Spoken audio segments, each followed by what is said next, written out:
je suis à peu près à 27 km de Kati, ça veut dire autour de 40 km de Bamako. C'est une zone agricole, c'est des enfants de village, cela. C'est des enfants de village. Mais quand j'ai fait des projets là-bas, de carité, des projets d'hôpitaux ou de dispensaires, et je les ai fait avec la population, mais rapidement je me suis rendu compte que ces enfants, ils savaient aller à l'agriculture entre 6 et 12 ans. Ils allaient à l'agriculture aider leurs parents. Ils savaient aller à l'élevage, ils avaient leur élevage. Ils savaient construire une maison en transformant en banco. Ils savaient également creuser un puits. Et ils avaient un savoir empirique extraordinaire qui partait de 6 à 12 ans. Mais ils allaient à l'école. Quelquefois, ils marchaient 15 km pour aller à l'école. 15 km pour aller à l'école. Et rapidement, il suffisait qu'il y ait juste, parce que la plupart de ces agricultures, elles sont de type hivernal, ils n'ont que la pluie, ils n'ont rien d'autre. Il suffit qu'il y ait une période de sécheresse pour que ces mêmes enfants, on les retrouve envoyés par leurs parents à Bamako, aller chercher du travail, et ils se retrouvent enfants des rues. Ces mêmes enfants, ceux-là sont des enfants de rue de Bamako. Ce que j'ai fait, je me suis intéressé à la question, parce que je travaille beaucoup loin de Bamako, mais je me suis intéressé à la question.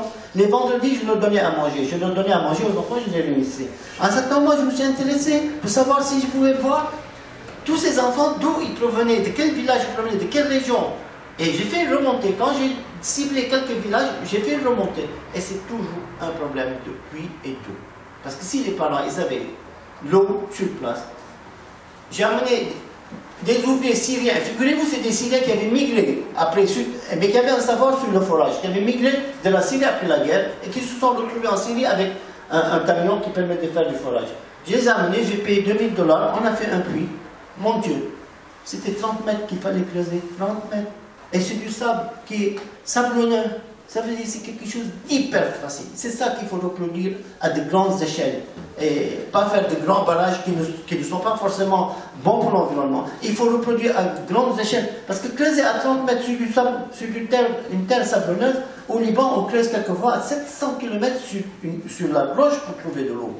Donc, il y a vraiment des potentiels locaux de développement et de fixation de la population. Et c'est ça qui va empêcher qu'il y ait une migration de type climatique. Parce qu'il y a l'avancée du désert, mais il y a aussi des techniques d'agriculture qu'on leur a imposées depuis l'indépendance. Vous savez, par exemple, en ce moment, au Burkina Faso, tous les agriculteurs commencent... Moi, ici, au sommet de femmes de l'agriculture à Bercy, il y a 7 ans, je leur avais dit, n'acceptez pas les OGM de coton au Burkina Faso. Mais pour eux, c'était une aubaine, c'était des semences pratiquement qui leur faisaient une bonne performance première année, deuxième année. En ce moment, les producteurs d'OGM au Burkina Faso sont en train de se plaindre contre Monsanto et il va y avoir une interdiction. Ils réclament aussi, comme les Indiens avaient fait. Donc ce développement qui est accéléré n'est pas vraiment une solution pour fixer la population. Souvent, c'est des techniques traditionnelles qui doivent être améliorées. Pourquoi je vous dis améliorées? Parce que je reviens à ma maison que je vous ai montré précédemment. Moi, ce qui m'a frappé en traversant le Mali, c'est que tous les Maliens ont une maison fabriquée en terre cuite pratiquement, en dehors des capitales où ça devient des terres. Ce qui est intéressant dans cette technique-là, je suis allé à Tombouctou, j'ai vu cette grande université de Tombouctou qui est construite et debout. Depuis 1329, elle est debout. Je me suis dit, mince, s'ils avaient cette connaissance traditionnelle, pourquoi ils n'ont pas développé? C'est que quand est venue la colonisation, le savoir traditionnel s'est arrêté. Et il n'y avait plus de transmission de savoir. Parce que ce que le numérique pourra aider maintenant, le numérique avec les téléphonies et l'oralité qui revient dans les vidéos, pourra aider à être un accélérateur de ce savoir traditionnel. Ne pas le laisser juste stopper, mais lui permettre, dans les types de construction, à Tombouctou, ils mettaient du bois pour fixer bien. Au Vietnam, ils mettent des bambous pour fixer, pour faire une sorte de fondation. Et ça, c'est des choses en Afrique. Pourquoi c'est intéressant? C'est qu'on permet de développer le rural. Pour qu'ils restent, ils ont une vraie maison, ils ont une vraie agriculture, ils n'ont plus besoin de migrer de la campagne vers la ville. Et après, de la ville, quand ils n'ont pas de solution, ça va être c'est eux qui traversent la mer, c'est eux qu'on voit qui meurent dans la mer. C'est eux. Et les chiffres qu'on nous donne sont en deçà des réalités. Les migrations sont beaucoup plus importantes. Et demain, ici, on se dit, bon, les réfugiés climatiques, ça ne nous concerne pas vraiment.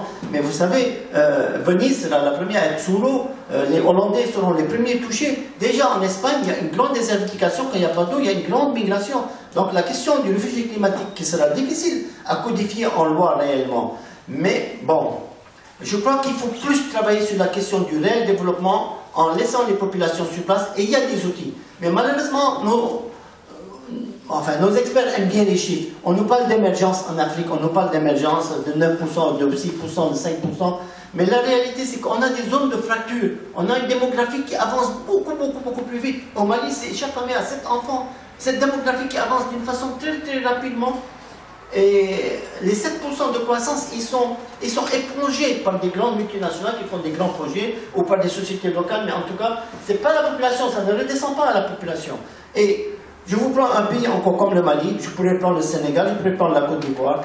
On se vante d'une émergence, mais la réalité, elle est bien triste. C'est que le fossé qui nous sépare entre les pays développés et ces pays-là est très important. Et l'émergence, et il faudrait les soutenir d'autant plus que les 100 milliards par an, c'est rien encore par rapport aux besoins réels de développement là-bas. Vous prenez le budget du Mali, c'est 40 milliards c'est 4 milliards de dollars. 4 milliards de dollars, le budget du Mali. Vous savez c'est quoi? C'est la moitié de la pénalité de la banque BNP Paribas quand ils ont fait une transaction avec l'Iran. Et ils ont payé ça au milieu de la nuit, 8 milliards de dollars. Ils ont dit aux Américains, surtout ne faites pas de bruit. Donc il faut qu'on aide ces États à se structurer, ces fonds environnementaux, parce qu'il y a une dette écologique. Si on ne veut pas qu'ils commencent à l'industrialisation et commencent à augmenter le produit. En tout cas, si on veut éviter cette question des réfugiés climatiques, une invasion massive du sud vers le nord, il faudrait soutenir ces pays. La COP 21 le prévoit. Mais il y a des paradoxes. Il y a des paradoxes sur une subvention sur les énergies, sur l'énergie de type, par exemple, de type photovoltaïque, avec un coût du pétrole qui tombe, avec un prix carbone qui est bas. Il y a des ajustements de développement à faire et un soutien très important sur un développement qui ne soit plus copié au modèle ancien, parce que le modèle ancien n'a pas prouvé ses résultats.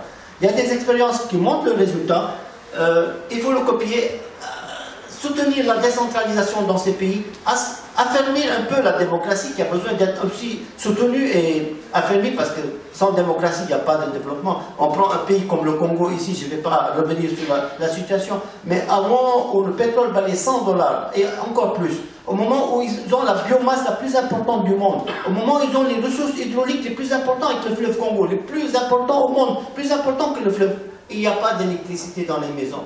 Donc, les structures comme on les connaissait anciens sont vraiment des facteurs d'instabilité régionale, d'instabilité sur les populations qui vont favoriser ce mouvement de réfugiés climatiques, qui vont être des réfugiés économiques et qui vont se déguiser en réfugiés climatiques.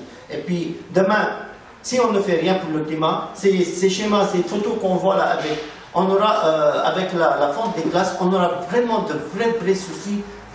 Parce que n'oubliez pas que 50% de la population mondiale, elle vit où? Elle vit à côté des mers. Hein.